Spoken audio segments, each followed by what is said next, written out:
Hey everyone, Thyworm here with my most extensive guide on SRS Guardian so far, aimed at beginner or intermediate SSF players. I have timestamps for everything, a path of building of course, a bunch of useful links in the description, regex strings, a loot filter which you should use at your own risk, a Mobalytics written guide because they started supporting Path of Exile 1, and I will be league starting and updating this build myself, meaning that I put my money where my mouth is. So without further ado, let's dive in.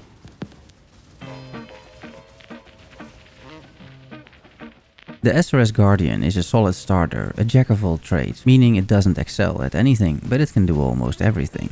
This build was my league starter in 3.26, I got 4 Void Stones with it, it has around 4 to 5 million DPS on rather mediocre gear, is decently tanky, but it doesn't naturally progress into Uber content or tier 17s unless you grind for some upgrades and better gear. While we have lost the Mercenary, which added a lot of power, 3.27 has brought sizable buffs to minion builds, like permanent Spectres, guaranteed hits for minions, plus some very interesting bloodline ascendancies. And on top of that, you can grow 2 arms out of your body for additional player power. The build performs well in circles with enemies because the Raging Spirits automatically seek out enemies that aren't hindered by terrain or other obstacles, which can come in handy in Breach 2.0. I am convinced this build will carry you smoothly through the league until you are either ready to grind it out and min-max it, or until you have collected enough gear for a second SSF character and nuke pinnacle content with that. This build is pretty tanky under normal balanced circumstances.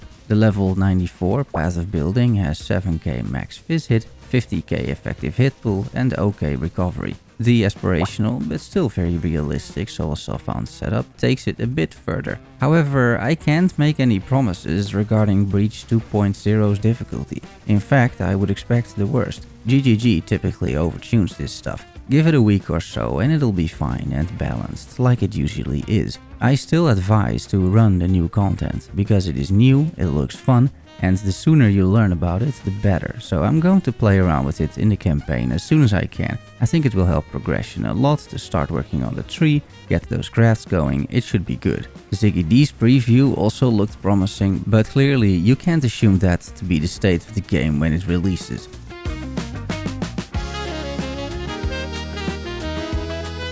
Let's list some pros. 1. No uniques required to get the 2 Void Stones. After that you will need some more gear, including the Darkness and Enthroned unique, but it is easily farmable using Abyss in SSF. 2. You get SRS at level 4 and you keep using it until endgame, meaning no skill gem swaps. 3. The build has 4 to 5 million DPS on OK-ish gear in SSF, and this is very reliable and consistent DPS as it is your minions doing it. This also doesn't take crafts into account, so it's likely going to be even more. 4. Very little passive tree swaps, which you can do using just the campaign refund points. 5. Easy to gear, easy to scale, and thus easy to understand, making it a very beginner-friendly build. 6. It doesn't require transfigured gems, so you can just progress without being stuck in lab. 7. It synergizes well with the Bloodline Katarina Ascendancy. Guardian has 3 good nodes in his Ascendancy and the 4th just isn't great. Now you can take Umbral Army as your 4th node instead, adding significant power to the build. 8. The minion playstyle is comfy for taking on new content, as you can focus on what is going on while your minions do the work. And 9. This is the only build I will be making this league most likely, meaning that a lot of effort went into testing, writing and making it as comprehensible as possible. I will play this myself, meaning you can hang out on the stream if I am on, or visit the Discord to get some more help.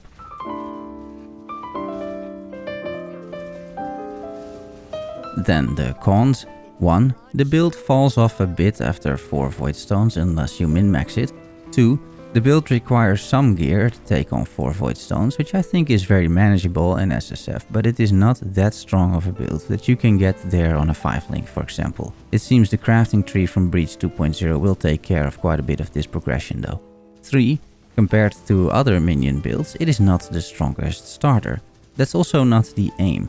It is, however, a tried and tested build, enjoyed by a good number of SSF players at this point, whereas most popular minion builds are focused on trade and may use mechanics that are way less viable in SSF, or specters that you are supposed to get from someone else's hideout. My build is tailored exclusively for SSF and I know it's going to do great in this game mode, as this is the only game mode I play. 4. To switch from single target to clear and vice versa, I recommend the support gem swap, melee splash for multi-strike. 5. To keep high block chance, you need to shield charge every few seconds.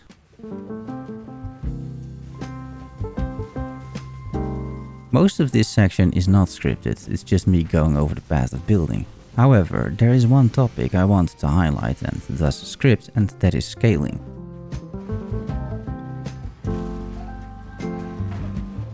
I want to talk about it specifically because I think once you understand how the scaling works, you will also know how to itemize your character. First, defensive scaling, or factors that contribute to our defenses. We have quite a few, which I will list in no particular order.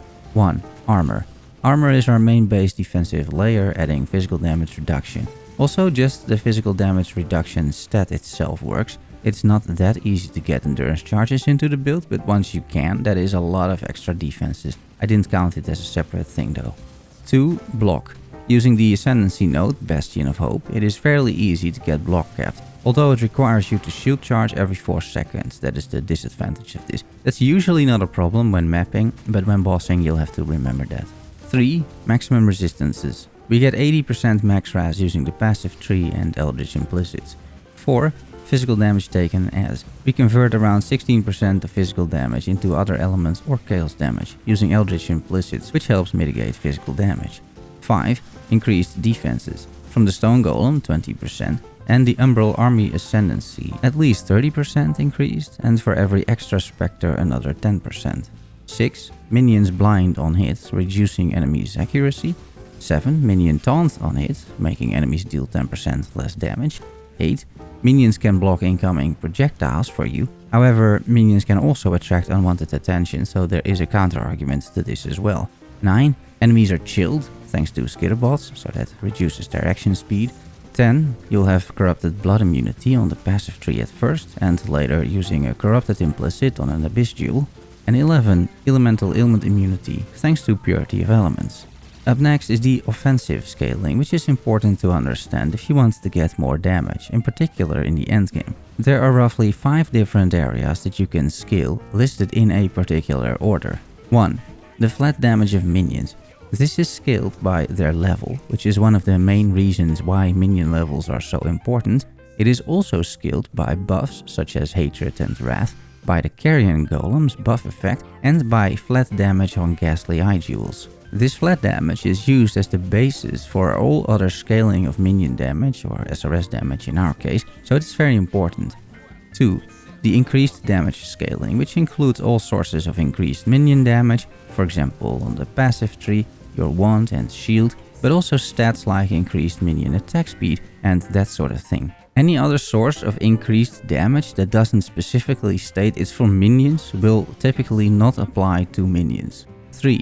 The multiplicative damage scaling, which mostly comes from support gems, which have the more multipliers on them. A buff like Hatred, which adds I think around 30% of physical damage as extra cold damage, I also consider a more multiplier, although I'm not 100% sure that is technically correct. It's the only source that provides fizz as extra cold though. 4.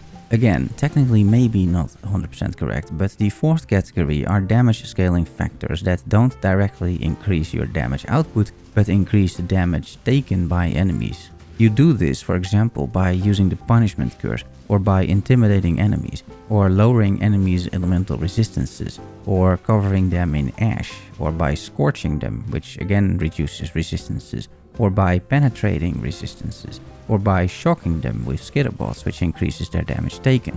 I think most of these are damage multipliers and they also multiply each other, but I tend to describe them separately as it is not always immediately apparent that they impact the damage so much. However, if you just go to the path of building and you click one of these effects, you will see the damage skyrocket in some cases, so it's definitely good to realize that all of these modifiers exist and have a big impact on the DPS you do at the end of the day. 5. Finally, after all is said and done, you can scale the number of minions you have. With Summon Raging Spirits, the cap is 20, and you will reach that using Unleash. But if you would play a pure Spectre build and you go from 4 to 5 Spectres, that means 1 more Spectre with all of the other scaling and damage. That's very significant. In this build, Spectres do some damage, but are mostly utility focused and buffing either you or the minions. They're not the primary damage dealers.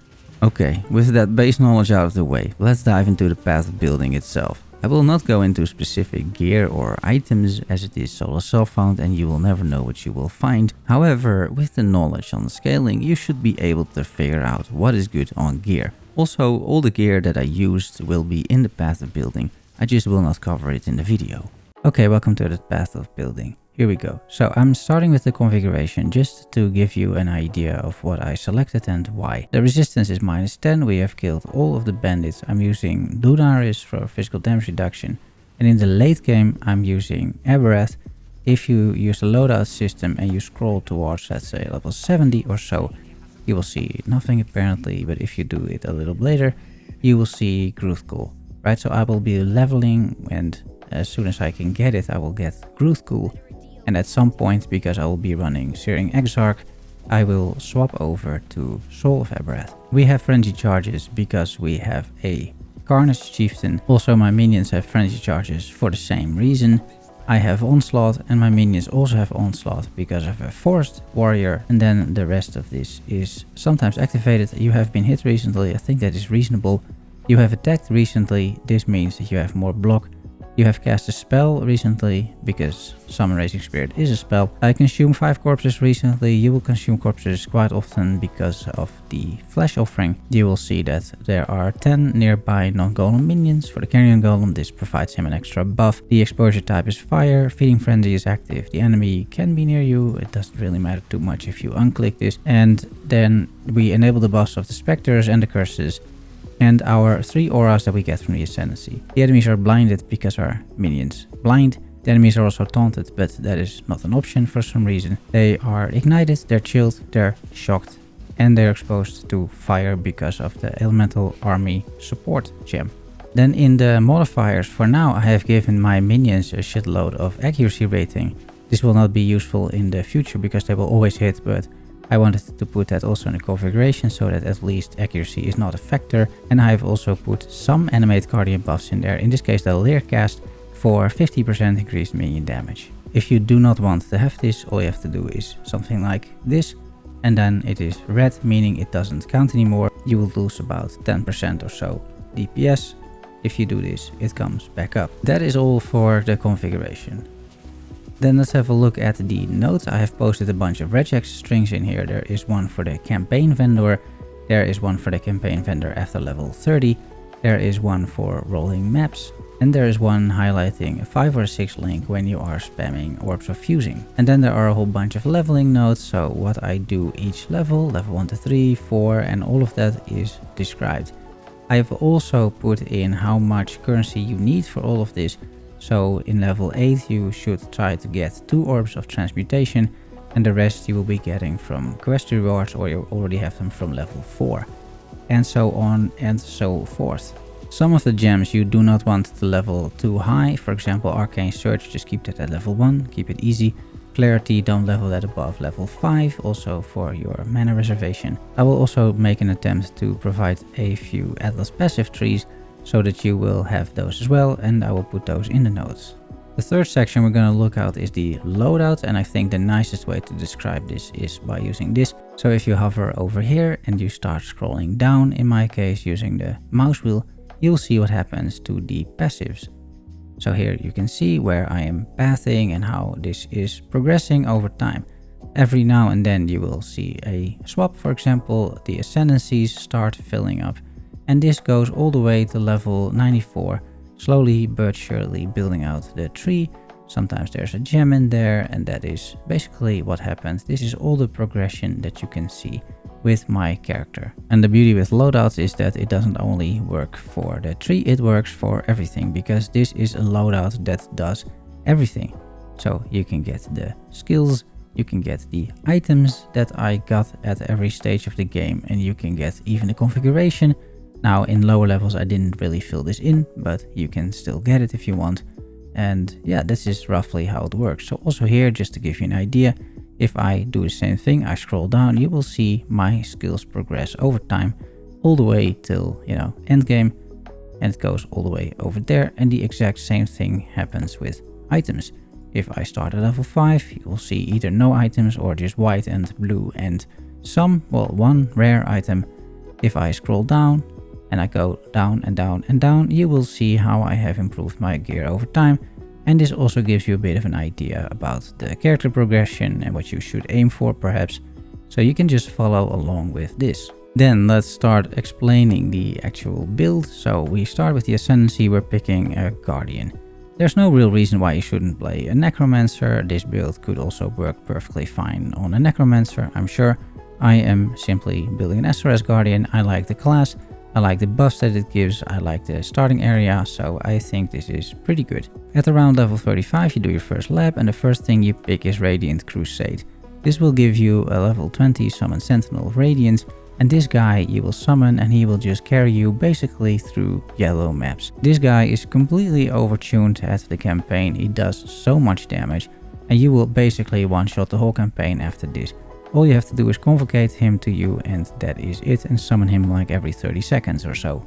On top of that, 20% of damage from hits is taken from your Sentinel of Radiance life before you. Around level 60 you will see that we take the next node, and this is a 25% chance to trigger a level 20 summon elemental relic when you or a nearby ally kill an enemy or hit a rare or unique enemy.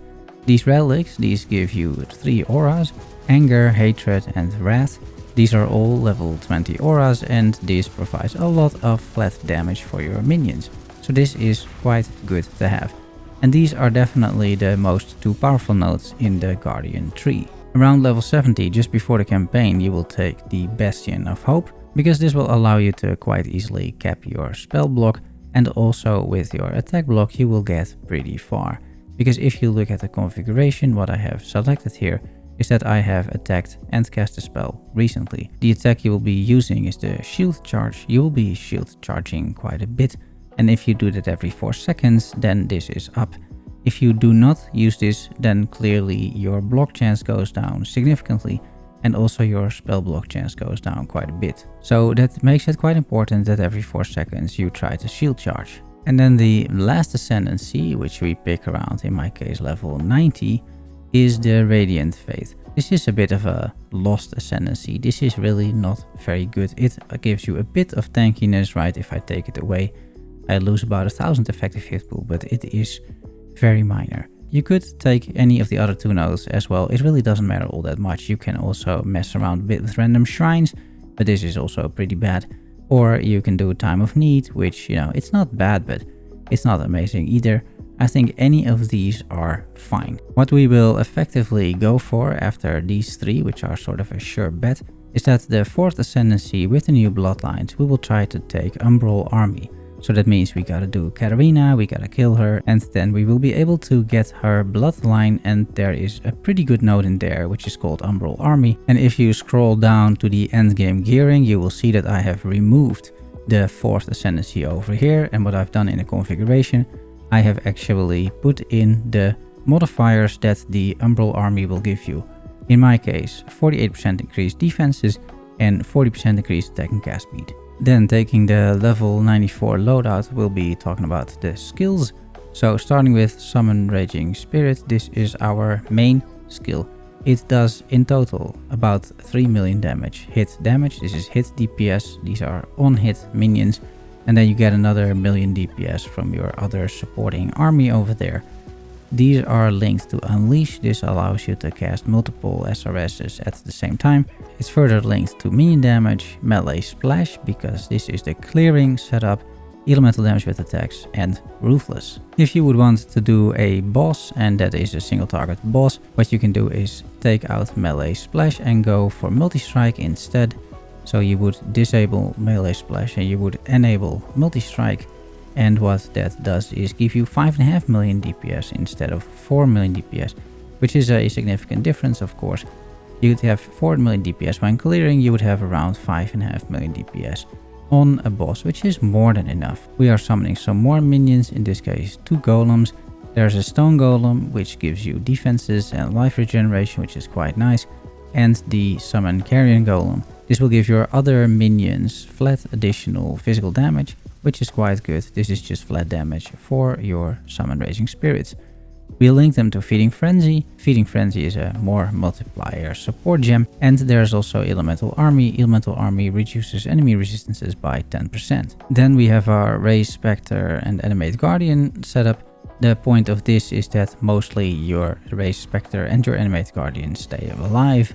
And that is why we have Minion Life and Meat Shield on here. The Animate Guardian, what I've done in the items, I've made a set for the Animate Guardian, so you have an idea of what this guy could wear at some point in time. In this case, a Dying Breath, a Leercast, a Cosprey's Will, an SSF Gentle's Touch, and a Legacy of Fury. However, there are many other variants. I will talk a little bit later in the video about the Animate Guardian specifically. And the same thing is true about the Spectres. The Spectres I will also discuss separately in the endgame section, which one you could take, which ones are good, and then take it from there. Then we have our Trigger Wand, which is automatically triggering 3 things. First you trigger Desecrate, then the bodies that the Desecrate summons you offer up with Flash Offering. This grants your minions 30% increased attack and cast speed and also movement speed, which is quite good. And I have also automated my Elemental Weakness. You could offer to not do this and put in something else.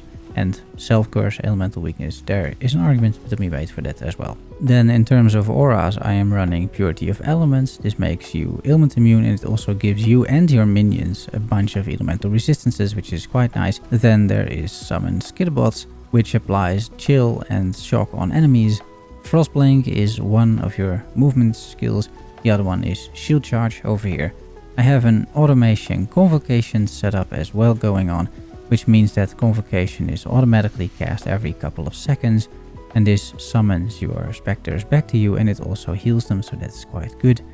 And our last aura is Vaal Haste. You can get this by just purchasing a bunch of normal hastes and then using a few Vaal orbs on them, and every now and then one of those hastes turns into a Vaal Haste. I have enabled only haste.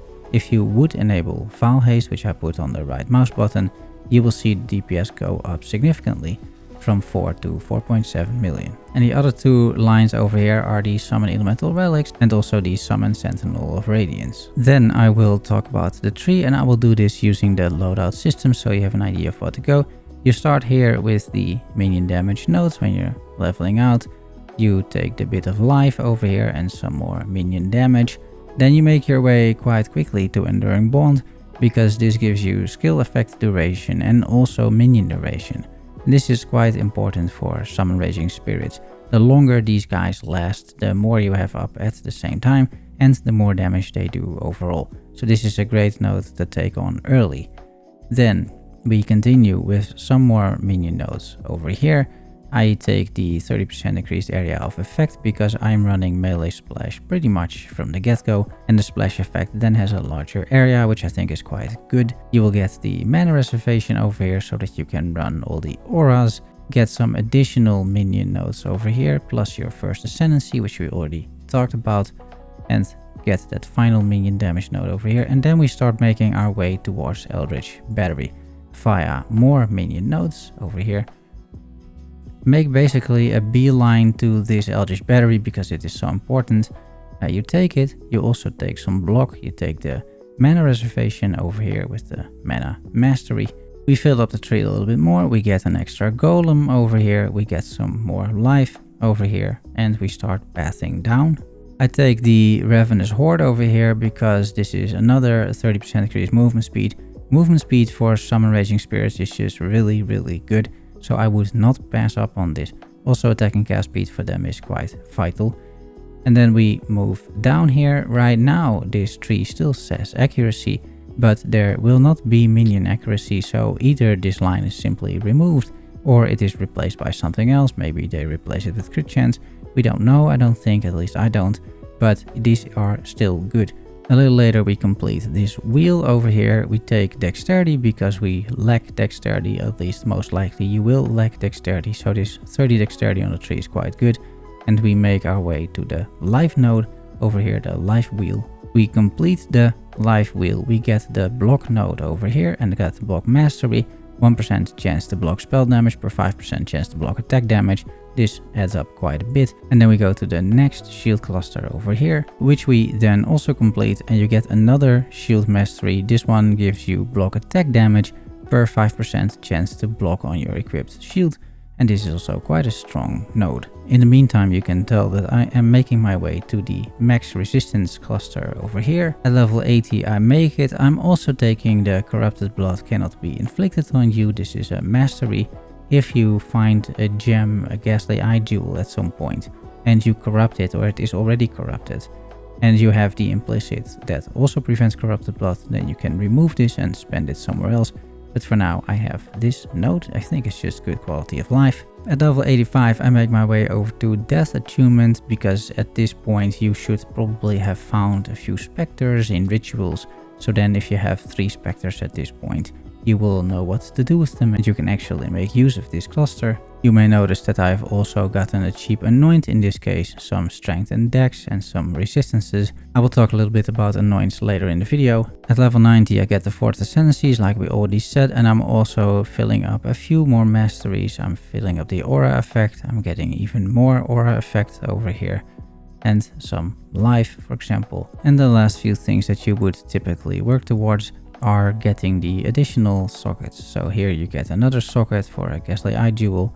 Here is another socket. There's a socket right over here. There is a 4th socket over here, and then you will have 1 or 2 more sockets in your belt. And the final tree, if I go to the sort of the aspirational endgame gearing, you will see a slight difference. I have now anointed Death Attunement, and what I have also done is taken a small node over here with Enduring Composure. This gives you armor, but more importantly you gain 1 endurance charge every second that you've been hit recently. And you will get that quite a bit, so this is quite consistently giving you 3 endurance charges, which is just very nice when you're mapping. Other than that, there's not that many changes when it comes to the other side. I'm just using the points that we used the path towards the Death Attunement to get this little cluster jewel. You could go even further and get more cluster jewels. I'm just not gonna bother, at least for this part of the run, but you will be able to follow my progression in a new league and see what I come up with.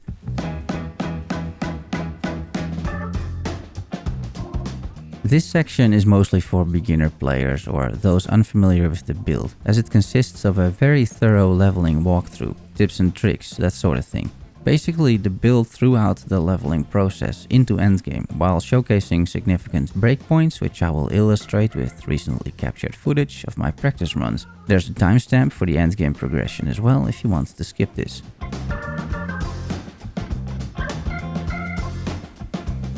I've made a loot filter for this build, which I will update as soon as 3.27 hits. You start as a Templar, there's no need for a mule, so pick Glacial Strike, Elemental Prolif and proceed to the town. I take Rolling Magma, try to get a blue item so you can link it to Elemental Proliferation support. After completing the Mud Flats and after completing Hill Rake, you pick up a Quicksilver Flask and Arcane Surge from Nessa, and you get Holy Flame Totem from Tarkly plus Frostblink. If possible, link Arcane Surge to Frostblink. Don't level it up past level 1 really. Now Nessa will sell you Summon Raising Spirits for 1 Wisdom Scroll. Depending on the color of your 3 link, you can link SRS to Ruthless or Summon Phantasm, or both. Also link Holy Flame Totem to Summon Phantasm, and if you can, Infused Channeling. Also get Shield Charge, so you can use Shield Charge and Frostblink. Here is what the build should look like. You move around using Shield Charge and Frostblink. You can summon Holy Flame Totem to clear and use SRS when there are more enemies around. Upon reaching the prison, I take added lightning support for my SRS. I think flat damage early on SRS is great. If you have the currency, also get melee splash and make that with SRS your 3 link. If you have blue, red like me, you can do SRS, melee splash and ruthless. That works too. Don't forget the trial in the lower prison, and don't forget the secret flask strongbox in the upper prison for usually a Quicksilver Flask. Here is the damage on Brutus, it is very solid. After this you can get Clarity and Vitality as auras, and if you have another red blue link, put Holy Flame Totem to summon Phantasm and added Fire. Or in case of blue red, swap added fire for infused channeling. In the path of building, I take up Flash Offering as well, just to level it, but I don't use it much. I take on a Mercenary here to illustrate that I think you should do the leak mechanics in SSF while leveling, so do those breaches. I obviously don't use the Mercenaries in this run, but I will take their items. And finally, here is the damage on Merveil. I've made several snapshots when recording this to go into the path of building, but you will notice this is just solid damage, and it's only gonna get better from here.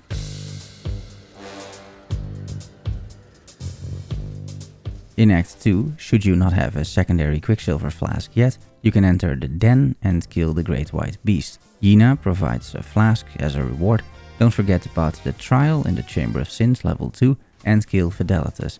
I'm doing this first so I can get the reward, the Tempest Shield Aura, for extra block and shock immunity. Yina sells it after completing the quest. You should also pick up Desecrate and keep it at level 1. The Crypt level 1 has another trial for you. For the Bandits quest, I kill Caitlyn, I also kill Oak, and I kill Lyra for the extra point. As a reward, I pick elemental damage with attacks, which comes in handy later. Here is a bit of footage in the Northern Forest so you see what the build looks like. And here is the Act 2 boss DPS. It is really smooth. You can just stand there and use SRS and there's not much else to it.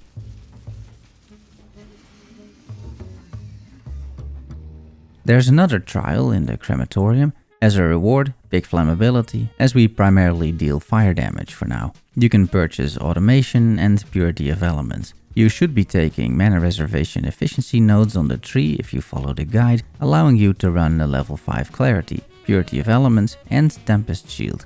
The Catacombs hold another trial. The Solaris Temple level 2 has a side area with a fire damage craft which may come in handy. Here is some Graficious damage and a little later, Piety. You will be very tanky thanks to the auras, and spamming SRS still has the desired effect. After killing Piety, you can purchase more gems if you have the currency. I think if you do Breach 2.0, you should have the currency. Get a Raised Spectre and Animate Guardian gem.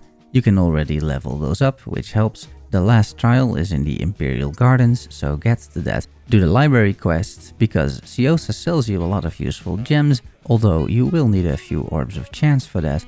Collect the 4 pages, none of the rewards are actually good, so just pick one, and then get your currency out of the stash so you can purchase Steel Skin, Convocation, Meat Shield, Feeding Frenzy, Elemental Army, and then I would go back to Act 1 to purchase Minion Damage and to Act 2 to purchase Minion Life, and if you do that, those support gems are already leveled up, so that helps. Check the vendors for 4 links. If you gamble pure energy shield bases, you will also get 4 links at this point. And you are looking for 3 pieces with 3 blues and 1 red. The SRS can also work in a 2 blue, 2 red setup, by the way. And here are the gem setups. You link SRS to minion damage, added lightning and melee splash.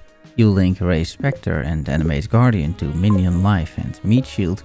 You link Steel Skin and Convocation to automation. And that's it. Just drop the Holy Flame Totem, by the way. If you have a 2 red, 2 blue 4 link, you can also link SRS to minion damage, elemental damage with attacks, and melee splash. By using Desecrate in the old fields, you can summon a Carnage Chieftain. Hold A by default to highlight the corpse and use Raised Spectre to get this guy as a Spectre. He provides frenzy charges. After I get those and have a few 4 links, I just do the lab straight away. You should be pretty powerful at this point. And rest capped due to the Purity of Elements. I identified any rare gear or weapons that drop them on the ground, hover over them and then select my Animate Guardian skill. And this means that the Animate Guardian will actually pick up and start wearing that piece. It's not doing much, an Animate Guardian like this, but it is a free minion. Ascend to a Guardian and select the Radiant Crusade so you can summon that golden boy. By automating Convocation and summoning the Radiant Sentinel every now and then, you effectively summon this guy onto your enemies and burn them to a crisp. He also hits like a truck. This dude completely trivializes the campaign from here on, and you can just start zooming while he kills everything. Damage starts ramping up hard from this point, which you can tell by the Dominus fight. I got very mediocre gear here, it is all snapshotted in the path of building, but you don't need much to demolish this fight.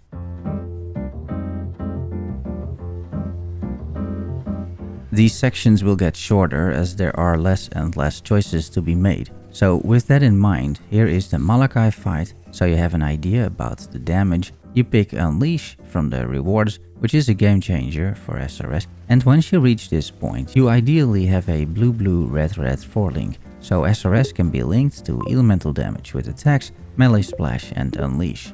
If you have 3 blues, slot in minion damage instead of elemental damage with attacks.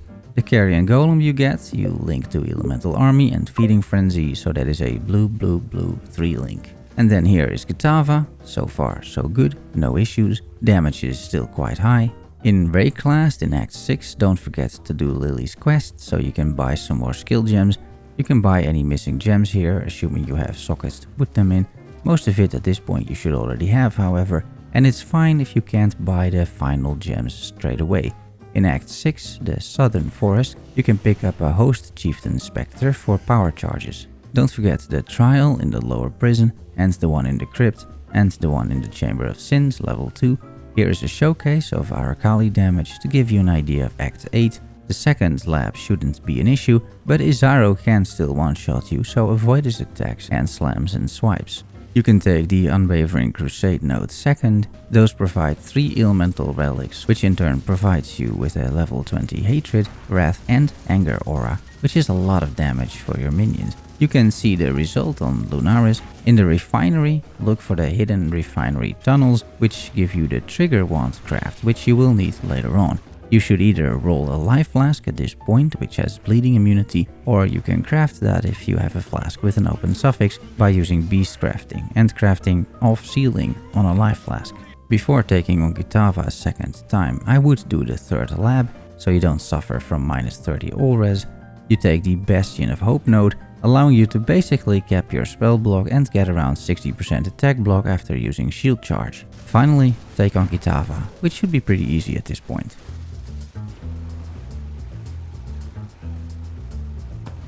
In this final part, I will just tackle a few topics that come up a lot, and each topic will have a timestamp. Trigger craft. One of the first things you should do in Endgame is get a minion wand with an open suffix and benchcraft the trigger wand. In the campaign section I explained where to get it in the refinery in Act 9. The way this works is that it automatically triggers any skill that is socketed in the wand, starting with the top socket and working its way down. That is what determines the order of the triggering. That means it's important to first socket in Desecrate, level 1 at the top, so it first creates corpses, and then below the Desecrate gem, you slot in Flash Offering so it offers those corpses. The 3rd socket is optional. I have put in a curse. You could put in Convocation if you like, or an aura, which wouldn't be triggered but just be in the wand. Desecrate and Flash Offering are the most important, and it is mandatory you put them in the wand. Be very careful when managing Spectre corpses that you don't trigger the wand and blow up their corpses, in the hideout for example, because that really screws you over. Anoint. Once you have some oils, you can Google Blight Helper, you can put in the oils that you possess, and then the website will list all possible anoints. I would take something with block, dexterity, which you will sorely need, or resistances. Those are typically very cheap anoints as well. Later, we have more oils and more anoint options, and we can go for the more later expensive anoints, which you will find in the path of building, but at first, cheap anoints are quite good. Pantheon. For Pantheon, I take Lunaris and Gruthkul in early mapping. By using a Divine Orb, should you have one, and 5 normal quality flasks, and you vendor all of those, you can get 5 Divine Vessels, enough to get all the Pantheon points that you need. Lunaris offers physical damage mitigation, which is great. Gruthkul does the same. Late game, I swap to the Aberrath Minor Pantheon because I'm running Searing Exarch maps, and Burning Ground is not fun to deal with. Spectres. Your first 2 Spectres should be a Carnage Chieftain from Act 2 and a Host Chieftain from Act 6. Also explain those in the campaign section. Those provide free frenzy and power charges to your army. After that, I advise you to do Ritual and just farm that for a bunch of other Spectres. The main buff to Spectres this league is that when they die, they don't permanently disappear anymore. Previously, Spectres from Ritual would not be resummonable using Desecrate, but that is now a thing of the past. Spectres will now become little white blobs, but they will return in a new zone.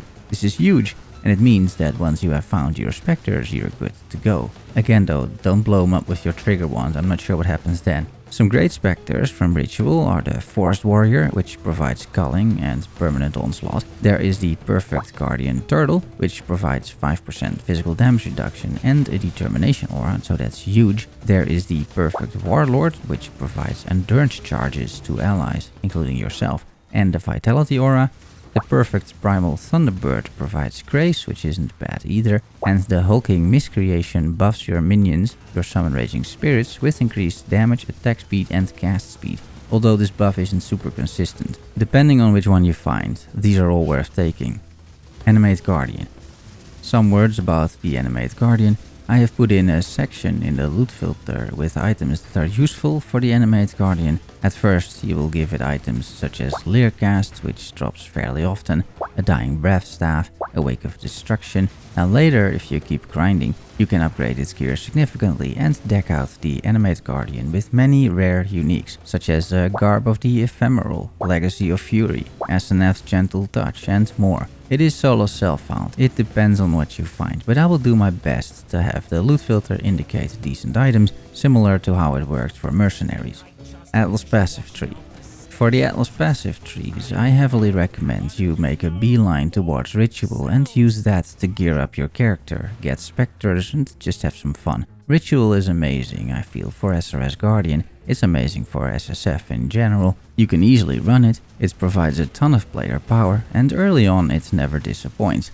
You can get so many good rewards from it, it is quite insane in SSF, so I personally prioritize it over anything else, even over Atlas Progression. A second tree is a bit more up to you. I would likely go with some Atlas Progression nodes, some Kirac missions, some map node clusters, some player power and Abyss.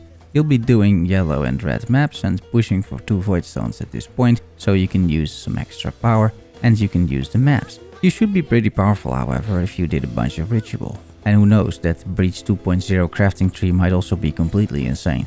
The last tree is a Maven Boss rushing tree. It's a classic really, but you need this. You want the invitations, get a bunch of maps, and if you're planning on getting 4 Void Stones, which this build can definitely achieve, you will have to farm the Guardian maps for at least a little while.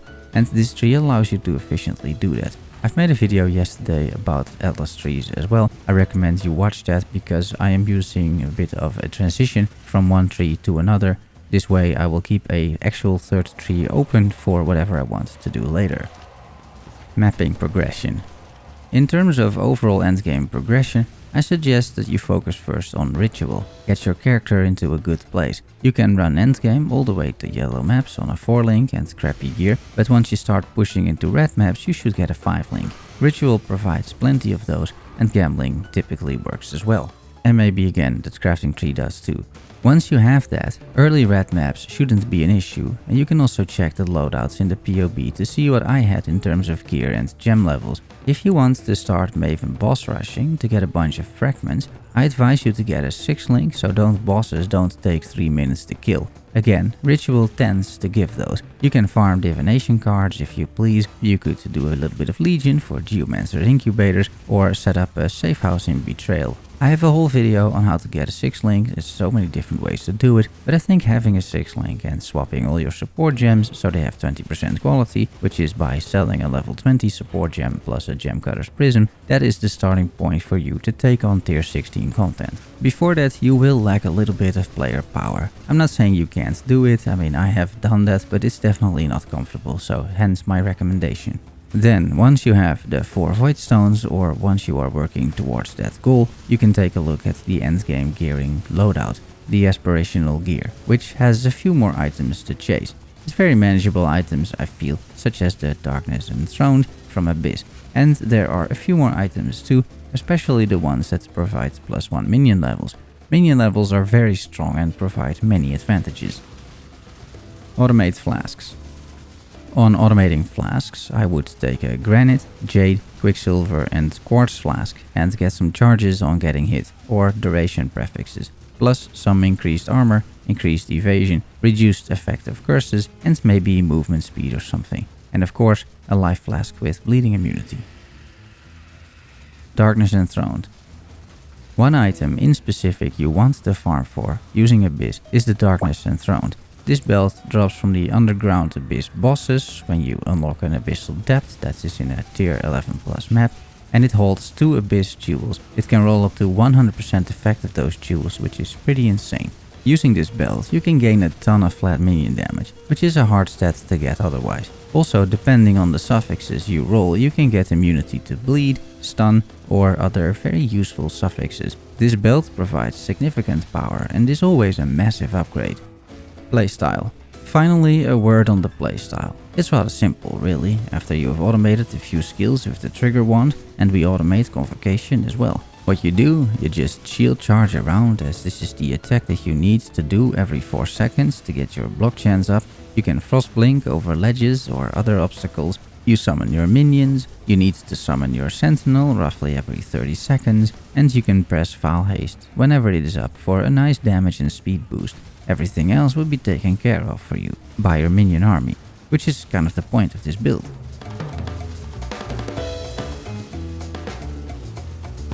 This build, again, isn't the strongest summoner of the bunch, but it is a very solid SSF League starter without any pretenses or caveats. You can safely play this, safely progress, and enjoy SSF with a build that is easy to understand, easy to skill, doesn't have many requirements, doesn't rely on any uniques, and is capable of doing most content on very little gear. That's all. I hope you enjoy. I wish you an amazing League start. Thanks for making it to the end. See you soon. Love you all. Bye bye.